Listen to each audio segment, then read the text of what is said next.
నమస్కారం Rocky news కి స్వాగతం. ముందుగా headlines. Locker house monitoring system వినియోగించుకోవాలి. జిల్లా ఎస్పీ కె శ్రీనివాసరావు. గుంటూరు పల్నాడు జిల్లాలో బ్యాంకుల్లో తాకట్టు పెట్టిన బంగారం విడిపిస్తామని మోసానికి పాల్పడుతున్న 9 మంది అరెస్ట్. పల్నాడు జిల్లా ఎస్పీ. రొంపిచెర్ల మండలంలోని ఎరువుల నిల్వలను తనిఖీ చేసిన జిల్లా వ్యవసాయ శాఖ అధికారి జగ్గారావు.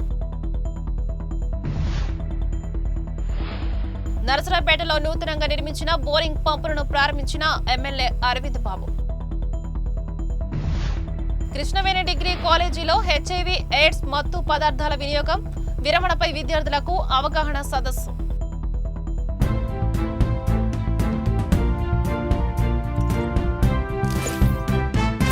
నరసరావుపేటలోని జిల్లా ఎస్పీ కార్యాలయంలో ఎస్పీ మీడియా సమావేశం నిర్వహించారు. ప్రజలు ఇంటికి తాళం వేసి బయట ఊర్లకు వెళ్లినప్పుడు దొంగతనాలకు అరికట్టడానికి పోలీసులకు సమాచారం ఇస్తే సీసీ కెమెరాలు అమర్చి లాకర్ హౌస్ మానిటరింగ్ సిస్టమ్ ద్వారా దొంగతనాలు అరికట్టవచ్చు. మీరు ఊర్లకు వెళ్లే ముందు పోలీసులకు సమాచారం ఇవ్వాలని తెలిపారు. హాలిడేస్ లో కానీ లేదు వీకెండ్స్ లో 2-3 డేస్ కానీ ఏమైనా సెలవుల్లో వెళ్తున్నప్పుడు మన పల్నాడు జిల్లాకి locker house monitoring system state wide ఉంది. మన దగ్గర కూడా ఎఫెక్టివ్గా ఉంది. మీరు మాకు ముందుగానే తెలియచేస్తే ఈ లాకర్ హౌస్ మానిటరింగ్ సిస్టమ్ ద్వారా మీ ఇంట్లో కెమెరాస్ని పెట్టి ఎటువంటి నేరము జరగకుండా చూసే బాధ్యతను పోలీస్ తీసుకుంటారు. దీంట్లో మీరు చేయాల్సిందల్లా ఓన్లీ మీరు ఎన్ని రోజులు ఉండరు అనేది మీరు ఒక మెసేజ్ కానీ లేదా స్టేషన్ కానీ ఇన్ఫామ్ చేస్తే ఇమీడియట్గా పోలీస్ వచ్చి ఆ సర్వీస్ మీకు ఇస్తారు. దీన్ని ఉపయోగించుకోండి. దీన్ని ఉపయోగించుకోకపోవడం వల్ల దొంగతనాలు కూడా జరుగుతున్నా కూడా అంటే కొన్ని చోట్ల ఎక్కువ జరిగే అవకాశం కనబడుతుంది. అలాగే పల్నాడులో చాలా ఏరియాస్లో అవుట్స్కట్స్లో హౌసెస్ని డెవలప్ అవుతుంది. మేబీ హౌసెస్ అవి కూడా మీరు అంత వాల్యుబుల్ హౌస్ కట్టుకున్న తర్వాత it is a matter of 10,000 rupees or 7,000 rupees ఉన్నటువంటి ఒక సీసీ కెమెరాని పెట్టుకోవడం మర్చిపోతున్నారు. విధిగా ప్రతి ఒక్కరూ కూడా మీ తాలూకా హౌస్ కానీ లేదా కమర్షియల్ ఎస్టాబ్లిష్మెంట్ కానీ లేదా బిజినెస్ ఎస్టాబ్లిష్మెంట్ కానీ ఏదైనా కూడా ఖచ్చితంగా మీరు సీసీ కెమెరాని పెట్టుకుంటే ఇట్ ఈస్ బెటర్. ఒకటి మీ హౌస్ లోపలికి ఉండేట్టుగా ఒక కెమెరాని సరైన ప్రదేశంలో పెట్టుకోండి. రెండవది రోడ్డుని ఫేస్ చేస్తూ ఎవరైనా ఎంట్రీ వస్తున్న దగ్గర కూడా ఒక కెమెరాని పెట్టుకుంటే ఒకవేళ ఏమైనా జరిగినా కూడా పోలీస్కి హెల్ప్ అవుతాయి. తొందరగా వాటిని పట్టుకోవడం జరుగుతుంది. అది ఒకటి పాటించండి. ఈ లాక్డ్ హౌస్ మానిటరింగ్ సిస్టమ్ ఏదైతే ఉందో LHMS దీన్ని పూర్తిగా వినియోగించుకోవాలని మీ ద్వారా నేను ప్రజలందరికీ కూడా కోరుతున్నాను. అది చాలా మంచి సిస్టమ్. అది దాన్ని మీరు యూటిలైజ్ చేసుకుంటే చాలా బాగుంటుంది. స్వర్గీయ doctor Kodela Siva Prasada Rao stadium, Chandrababu Naidu colony, SRKT కాలనీలో బోరింగ్ పంపులను ప్రారంభించిన ఎమ్మెల్యే. గత నెల రోజుల క్రితం చిలకలూరుపేట ఆసిస్టు స్వచ్ఛంద సేవా సంస్థ సహకారంతో ఈ బోరింగ్ పంపుల నిర్మాణానికి ఎమ్మెల్యే శంకుస్థాపన చేశారు. ఆసిస్టు స్వచ్ఛంద సంస్థ సమర్థవంతంగా పనిచేసి నిర్ణీత సమయంలో నిర్మాణం పనులను పూర్తి చేసింది.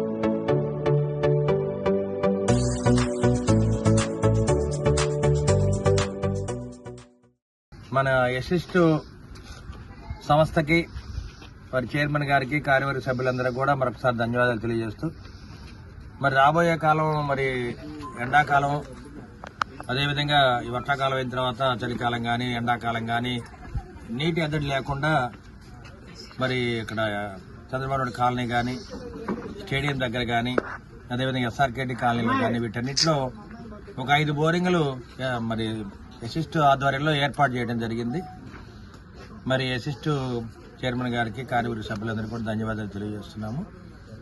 ఎందుకంటే రాబోయే కాలంలో మరి SRKT కాలనీలో కూడా బోర్ హెడ్ ట్యాంక్ని కన్స్ట్రక్ట్ చేయడం జరిగింది. RW స్కీమ్ ద్వారా మరి ప్రతి లైన్ కూడా మంచినీళ్ళు ఇస్తాము, కాలువలు కూడా కట్టిస్తాము. అదేవిధంగా ప్రతి లైన్కి మరి కరెంటు బల్బులు కూడా ఏర్పాటు చేస్తాము. ఎందుకంటే ఉమ్మడి కూటమి ఏర్పడిన తర్వాత ఈ SRKT కాలనీ కానీ Chandrababu Naidu colony slum areas అన్నింటిని కూడా బాగు చేద్దామనే ఆలోచనతోటి ఉమ్మడి ప్రభుత్వం ఉంది. బ్యాంకుల్లో బంగారం విడిపిస్తామన్న నిందితులు రాము, మహిమ క్రాంతి, ప్రసన్ బాబు, సాయిరం, రాధిక, నాగరాజు, వెంకట శివరామకృష్ణ, లక్ష్మి, బాబు, నాగలోకేష్లు అరెస్టు చేసిన పల్నాడు పోలీసులు. పట్టుబడిన నిందితుల నుండి 2 కార్లు, 3 కత్తులు, 5 లక్షల నగదు స్వాధీనం. ఈ నెల 1న మాచర్లలో జరిగిన చోరీ కేసులో నిందితులను విచారించగా బయటపడ్డ అసలు భాగోతం. ప్రైవేటు బ్యాంకుల్లో పనిచేసే బంగారం అప్రైజర్లతో కుమ్మక్కయ్యి మోసాలకు పాల్పడుతున్న ముఠా. కేసులో కీలక పాత్ర పోషించిన మంగళగిరికి చెందిన లక్ష్మీ శ్రీనివాస్ ట్రెండర్స్ లో గుమస్తాలుగా పనిచేస్తున్న వ్యక్తులు. చేసి వాళ్ళ ముద్దాయిలందరినీ పట్టుకున్న తర్వాత మోర్ దాన్ 5 ఇన్వాల్వ్ ఉండడం వల్ల ఇది డెకాయిటీగా మార్చడం జరిగింది. ఇందులో లక్ష్మీ ట్రేడర్స్ అని మంగళగిరిలో ఈ తాకట్టు బంగారాన్ని కొనేటువంటి షాప్ ఉండడం జరుగుతుంది. ఆ షాప్కి ఒక లేడీ ఫోన్ చేసి మా దగ్గర ఒక 62 గ్రాముల బంగారం మాచర్ల బ్యాంక్లో తాకట్లో ఉంది, వాటిని విడిపిస్తే ఈ బంగారాన్ని తక్కువ రేటుకి ఇస్తామని చెప్పడం జరుగుతుంది. దాన్ని బేస్ చేసుకుని ఆయన తన దగ్గర పనిచేస్తున్న మహేష్ బాబు అనేటువంటి వ్యక్తిని ఈ మాచల్ టౌన్కి పంపించడం జరుగుతుంది. ఆయనతో ఫోన్లో టచ్లో ఉన్నటువంటి అక్యూజర్ ఎవరైతే ఉన్నారో వీళ్ళు డిఫరెంట్ ప్లేసెస్ని చెప్తూ ఆఖరికి ఆ ఫ్లైఓవర్ దగ్గర ఏదైతే ఉందో ఆ ఫ్లైఓవర్ దగ్గర రమ్మనమని చెప్తారు. వాళ్ళు ఈ 62 గ్రాములకు గాను 5 లక్షలు చెల్లించే విధంగా ముందుగానే మాట్లాడుకోవడం కూడా జరుగుతుంది. సో అతను వచ్చినప్పుడు అతనిని ఈ మిగతా వ్యక్తులు కారులోను తర్వాత ఒక 2-వీలర్ మీద వచ్చి ఆ బండిని అడ్డగించి అతని మీద కొట్టి కత్తులు చూపించి బెదిరించి ఆ 5 లక్షల రూపాయలు పట్టుకోవడం జరుగుతుంది. ఇమీడియట్గా DSP Gurajala, Macherla town inspector and crime teams even though Vinayaka Chavithi ఆ రోజు అన్నీ టైట్గా ఉన్నప్పటికీ కూడా టీమ్స్ని ఏర్పాటు చేయడం జరుగుతుంది. చేసి వాళ్ళని పట్టుకోవడం జరిగింది. ఇందులో మొత్తం 9 మంది అక్యూజులు ఉన్నారు. ఇందులో ఎవరైతే ఈ ఫోన్ చేశారో ఆమె భర్తనే మొదటి A1గా పెట్టడం జరిగింది. సో ఆమెను కూడా మనం ముద్దాయిగా తీసుకోవడం జరిగింది A3గా. వీళ్ళందరూ కూడా గుంటూరులో నివాసం ఉంటున్నారు. ఆటో తర్వాత మిగతా కూడా నడుపుకుని జీవిస్తున్నారు. వీళ్ళలో కొంతమంది మీద ఎర్లియర్ కేసెస్ కూడా ఉన్నాయి. ఆ కేసెస్ను కూడా వెరిఫై చేసి వాటి మీద కూడా ఇంకేమైనా యాక్షన్ తీసుకునే అవకాశం ఉంటే వాటిని కూడా తీసుకుంటాము. ఏదైతే గురజాల టీం దీంట్లో వాళ్ళ తాలూకా మంచి ప్రతిభను కనబరిచారో వాళ్ళందరికీ కూడా మా నుంచి రివార్డు కూడా ఇవ్వడం జరుగుతుంది. నరసరావుపేట పట్టణంలోని భువనచంద్ర టౌన్ హాల్ నందు శ్రీ కళావేదిక వారి ఆధ్వర్యంలో తెలుగు భాష దినోత్సవ సంబరాలు అంగరంగ వైభవంగా నిర్వహించారు. ఈ కార్యక్రమానికి రాష్ట్ర గ్రంథాలయ చైర్మన్ గోనుగుంట్ల కోటేశ్వరరావు, ఎమ్మెల్యే చదలవాడ అరవింద్ బాబు పాల్గొన్నారు. శ్రీ కళావేదిక జిల్లా సభ్యులు గుండాల రాకేష్, శాంతిబాయ్, కృష్ణకుమారి నిర్వహణలో ఉత్తమ తెలుగు అవార్డులను అందజేశారు.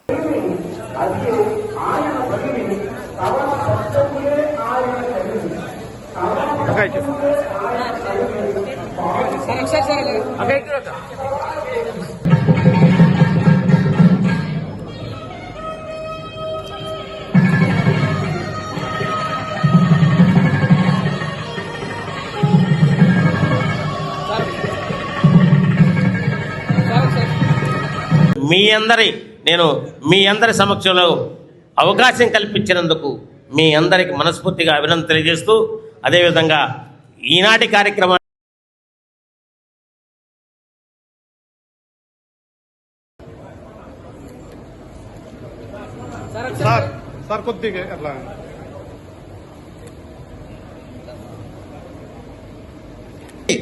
అనేక సాహితీవేత్తలు మడక సత్యనారాయణ గారు, మన కృష్ణమూర్తి, మన మల్లికార్జునరావు గారు ఇప్పుడు వేదిక విశాఖపట్నంలో జరుపుకున్నాము.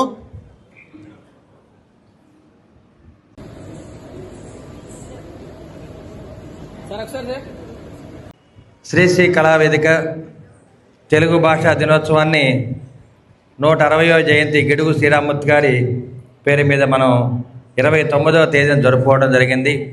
ప్రపంచవ్యాప్తంగా తెలుగు భాషా దినోత్సవాన్ని జరుపుకున్నాము. అదే వేదిక మీద ఇవాళ శ్రీ కళావేదిక మీద తెలుగు భాష యొక్క గొప్పతనం, తెలుగు భాష యొక్క తీయదనాన్ని తెలియజేస్తూ మరి కవులు, గాయకులు, మేధావులు, రచయితలందరూ కూడా ఇవాళ ఈ కార్యక్రమాన్ని ఎంతో ఘనంగా నిర్వహించారు. తెలుగు భాష అంటేనే మనకు గుర్తుకొచ్చేది శ్రీకృష్ణదేవరాయలు గారు. తెలుగు జాతి అంటే గుర్తుకొచ్చేది అన్న ఎన్టీ రామారావు గారు. తేనె లాంటి భాష మనది. ఈ భాషకి మరణం లేదు. ఎవరు ఏమనుకున్నా కూడా తెలుగు భాష తీయదనాన్ని ఎన్టీ రామారావు గారు, సి నారాయణ రెడ్డి గారు, ఇంకా అనేక మంది కవులు ఈ భాష యొక్క ప్రాధాన్యతని చూశారు కదా. 82కు ముందు మనల్ని మదరాసీలని పిలిచేవాళ్ళంట. తెలుగువారు అని కాకుండా మద్రాసీలని పిలుస్తుంటే సినీ రంగంలో రారాజు, అనేక చలనచిత్రాలు, అనేక పాత్రల్లో జీవించినటువంటి మహనీయుడు నందమూరి తారక రామారావు గారికి కోపం వచ్చింది. పౌరుషంతో మద్రాసీలేంది, నేను తెలుగువాడిని, నాది తెలుగు భాష అని చెప్పేసి ప్రపంచానికి చాటి చెప్పినటువంటి మహనీయుడు నందమూరి తారక రామారావు గారు అని చెప్పి తెలియజేస్తూ, కుల నిర్మూలన పోరాట సమితి రాష్ట్ర కమిటీ సభ్యుడు ప్రకాశం జిల్లా అధ్యక్షులు మన్నం ప్రసాద్ అమరత్వానికి 20 ఏళ్లు నిండిన సందర్భంగా ఆయన సంస్మరణ సభను ఒంగోలు పట్టణంలోని సిపిఐ కార్యాలయంలో ఈ నెల 10వ తేదీన కుల నిర్మూలన పోరాట సమితి రాష్ట్ర కమిటీ ఆధ్వర్యంలో జరగనుంది. ప్రసాద్ సంస్కరణ సభను విజయవంతం చేయాలని కోరుతూ 6/9/2025న స్థానిక బస్టాండ్ సెంటర్లో సభా కరపత్రాలను ఆవిష్కరించారు. 20 సంవత్సరాల క్రితం నయా ముఠా చేతిలో హత్య గావించబడిన మన్నం ప్రసాద్, అదేవిధంగా వివిధ ప్రజా సంఘాలు పనిచేస్తున్న కార్యకర్తలతో పాటు మరి ముఖ్యంగా వాళ్ళ ఆశయాలు నెరవేరాలని ప్రజా పోరాటాలు చేస్తున్న ప్రజా సంఘాల కార్యకర్తలను నేటి వరకు కూడా జైల్లో ఉంచి వాళ్ళని విడుదల చేయలేదు. అదేవిధంగా రేపు మరి మన్నం ప్రసాద్ జరిగే సభలో కూడా మరి ప్రజలందరూ పాల్గొని జయప్రదం చేయవలసిందిగా కోరుతూ ఉన్నాం. కుల నిర్మూలన పోరాట సమితి ప్రకాశం జిల్లా అధ్యక్షులు, రాష్ట్ర కమిటీ సభ్యులైనటువంటి మన్నం ప్రసాద్ సింగరాయకొండలో కోఆపరేటివ్ సొసైటీ బ్యాంకులో పనిచేస్తూ ఉంటాడు. ఆయన్ని 2005లో అప్పటి రాజశేఖర రెడ్డి ప్రభుత్వం సృష్టించినటువంటి నయీం హంతకముఠ ఆయన పనిచేస్తున్నటువంటి బ్యాంకులోనే సెప్టెంబర్ 10న అత్యంత దారుణంగా వేటకొడవలతో హత్య చేయడం జరిగింది. రొంపిచెర్లలోని ఎరువుల నిల్వల జీడీసీ ఎంఎస్ గోదాము, ఆరేపల్లిలోని రైతు సేవా కేంద్రాలను పరిశీలించారు. ఈ సందర్భంగా స్టాక్ వివరాలను అడిగి తెలుసుకున్నారు. యూరియా నిల్వలపై ఆరా తీశారు. యూరియా పంపిణీలో అక్రమాలు జరిగితే చట్టరీత్యా చర్యలు తీసుకుంటామన్నారు. రైతులు యూరియాను అధికంగా కొనుగోలు చేయవద్దని కోరారు. రైతులకు సరిపడా ఎరువులు అందుబాటులో ఉన్నాయని ఎవరూ ఆందోళన చెందవద్దన్నారు. ఆయన వెంట ఏడీఏ శ్రీనివాసరావు, ఏఓ శివలలిత పాల్గొన్నారు. ఆంధ్రప్రదేశ్ రాష్ట్ర ఎయిడ్స్ నియంత్రణ సంస్థ వారి ఆదేశముల మేరకు పల్నాడు జిల్లా వైద్య ఆరోగ్య శాఖ, జిల్లా ఎయిడ్స్ నివారణ మరియు నియంత్రణ సంస్థ, hands of compassion targeted intervention వారి ఆధ్వర్యంలో హెచ్ఐవి ఎయిడ్స్ మత్తు పదార్థాల వినియోగం విరమణపై అవగాహన సదస్సు నరసరావుపేటలోని కృష్ణవేణి డిగ్రీ కాలేజీలో నిర్వహించడం జరిగింది. ఈ కార్యక్రమానికి college principal N Venkateswarlu, vice principal K Satish, అధ్యాపక బృందం మరియు విద్యార్థులు పాల్గొన్నారు. సమాజంలోని ప్రతి ఒక్కరూ హెచ్ఐవి ఎయిడ్స్ డ్రగ్స్ వినియోగం పట్ల అప్రమత్తంగా ఉండాలని కోరారు. విద్యార్థులు మానసిక ఒత్తిడి, స్నేహితుల ఒత్తిడి, సోషల్ మీడియా, ఫ్యాషన్, సినిమాల ప్రభావంతో ఎక్కువగా మాదక ద్రవ్యాల వినియోగానికి అలవాటు పడుతున్నారని, వారి భవిష్యత్తు అంధకారంలోకి వెళ్లకుండా మనం సమాజంలో అవగాహన పెంచడం మన బాధ్యత అని తెలిపారు. ఎక్కువ బాధితులు అనేటువంటి వాళ్ళు స్టూడెంట్స్ ఎక్కువ అట్రాక్ట్ అవుతున్నారు కాబట్టి ఇక్కడ మనం గనక దాన్ని నిర్మూలన చేయగలిగితే పిల్లల యొక్క భవిష్యత్తు బాగుంటుంది అనేటువంటి ఉద్దేశంతో గవర్నమెంట్ అనేది మరి యాంటీ డ్రగ్స్ అనేటువంటి దాని మీద ఒక ఈగల్ టీమ్ అనేటువంటి దాన్ని ఫార్మేషన్ చేయడం జరిగింది. అలానే ఇవాళ ఈ సెమినార్ మీకు చెప్పడం కాదు, మీకు తెలియకుండా మేము ఎవ్రీ మంత్ ఒక టైము మా ఎస్పీ గారి ఆధ్వర్యంలో మరి కాన్ఫరెన్స్ జరుగుతూ ఉంటే మేము వెళ్తూ ఉన్నాం కాలేజీలో. అక్కడ ఇవే చెప్పమని వాళ్ళు చెప్తూ ఉంటారు, యాంటీ డ్రగ్స్ మీద, అలానే మనకు ఉన్నటువంటి సైబర్ క్రైమ్ మీద. ఇలా మీరు మీ పిల్లల్ని అవేర్నెస్ చేయండి, మేము కూడా వస్తాము మీ కళాశాలలో ఒక రోజు మేము కూడా వచ్చి సెమినార్ తీసుకుంటాం సార్ అని చెప్పి వాళ్ళు తెలియజేయడం. నరసరావుపేట శుక్రవారం వాగ్దేవి విద్యా సంస్థలో గురు పూజోత్సవం సందర్భంగా ఉపాధ్యాయుల దినోత్సవాన్ని నిర్వహించారు. కరస్పాండెంట్ రాయల్ శ్రీనివాసరావు ఆధ్వర్యంలో జరిగిన ఈ కార్యక్రమంలో విద్యార్థులు తమ ఉపాధ్యాయులను ఘనంగా సన్మానించి కృతజ్ఞతలు తెలిపారు. ఉపాధ్యాయుల సేవలను కొనియాడుతూ విద్యార్థులు సాంస్కృతిక కార్యక్రమాలు ప్రదర్శించారు.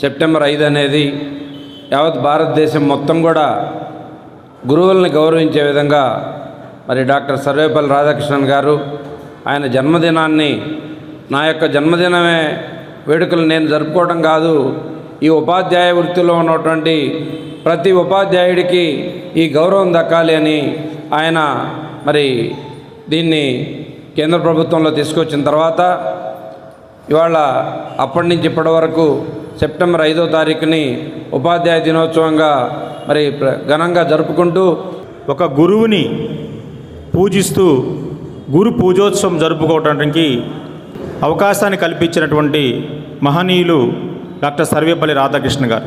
వారి జన్మదినాన్ని ఫ్రెండ్స్ సెలబ్రేషన్ చేయడానికి అడిగినప్పుడు ఈరోజు నా బర్త్డే కేవలము నా ఒక్కరితో కాకుండా భారతదేశంలో ఉన్నటువంటి గురువులందరికీ కూడా గుర్తింపు కలిగే విధంగా గురు పూజోత్సవాన్ని ఈరోజుగా సెలబ్రేషన్ చేయండి అని చెప్పడం, వారి కోరిక మీదగా ఈరోజు సెప్టెంబర్ 5ని మనందరం కూడా టీచర్స్ డే జరుపుకుంటున్నాం. మన వాగ్దేవి కళాశాలల ఆధ్వర్యంలో చాణక్య భవన్లో జరుపుకోవడం చాలా హ్యాపీగా అనిపిస్తుంది. నేను 2002లో వచ్చాను. 4వ తేదీ ఏప్రిల్. మీకు సీనియర్స్ ఉన్నట్టయితే అంతకుముందు వైపీఆర్ అని ఉండేవారు, పరమేశ్వర్ రెడ్డి నా మిత్రుడు. ఇద్దరం ఒకే రోజు ఆ కాలేజీలో అడుగు పెట్టడం జరిగింది. దాని పేరే శారదా జూనియర్ కాలేజ్. క్యాండిల్ ఉంది కదా, ఆ క్యాండిల్ మనందరికి వెలుగునిస్తూ తాను కరిగిపోతూ ఉంటుంది. అలాగా ఉపాధ్యాయ వృత్తిలో ఉన్నటువంటి ప్రతి వ్యక్తి కూడా ఆ విధంగా ఉంటారు. కాబట్టి మీరందరూ ఇంకొక 10 సంవత్సరాల తర్వాత అయినా కూడా మీకు బోధన చేసినటువంటి ఉపాధ్యాయులందరూ గుర్తుపెట్టుకోలేకపోవచ్చు. మీరు ఎదురైనప్పుడు వాళ్ళు, సార్ మీ కాడ మేము చదువుకున్నాం, నేను ఈ స్థాయిలో ఉన్నాను సార్ అని చెప్పినప్పుడు ఆ ఉపాధ్యాయుడు కలిగే ఆనందం చాలా చెప్పలేనటువంటిది. నరసరావుపేటలోని విట్ కళాశాల నందు శుక్రవారం ఉపాధ్యాయ దినోత్సవ వేడుకలు ఘనంగా నిర్వహించారు. ఈ కార్యక్రమానికి కళాశాల డైరెక్టర్లు డిఎస్ఆర్ కేసర్, రంగారావు, ప్రిన్సిపల్ శివాజీ మరియు ఉపాధ్యాయులు పాల్గొన్నారు. ఈ సందర్భంగా విద్యార్థులు, ఉపాధ్యాయులు సేవలను కొనియాడి వారందరినీ పుష్పగుచ్చము, శాలువా, మొమోటోలతో ఘనంగా సత్కరించడం జరిగింది.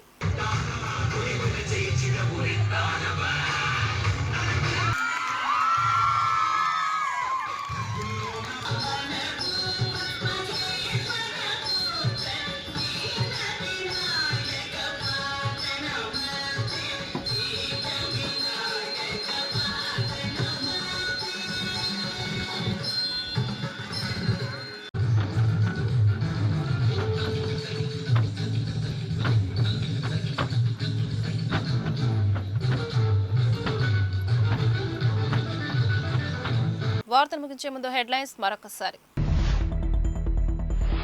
లాకర్ హౌస్ మానిటరింగ్ సిస్టమ్ వినియోగించుకోవాలి, జిల్లా ఎస్పీ కె శ్రీనివాసరావు. గుంటూరు, పల్నాడు జిల్లాలో బ్యాంకుల్లో తాకట్టు పెట్టిన బంగారం విడిపిస్తామని మోసానికి పాల్పడుతున్న 9 మంది అరెస్ట్, పల్నాడు జిల్లా ఎస్పీ. రొంపిచెర్ల మండలంలోని ఎరువుల నిల్వలను తనిఖీ చేసిన జిల్లా వ్యవసాయ శాఖ అధికారి జగ్గారావు. నరసరావుపేటలో నూతనంగా నిర్మించిన బోరింగ్ పంపులను ప్రారంభించిన ఎమ్మెల్యే అరవింద్ బాబు. కృష్ణవేణి డిగ్రీ కాలేజీలో హెచ్ఐవి ఎయిడ్స్ మత్తు పదార్థాల వినియోగం విరమణపై విద్యార్థులకు అవగాహన సదస్సు. ఈ వార్తలు ఇంతటితో సమాప్తం. మరో బులెటిన్లో మళ్ళీ కలుద్దాం. అంతవరకు సెలవు. నమస్కారం.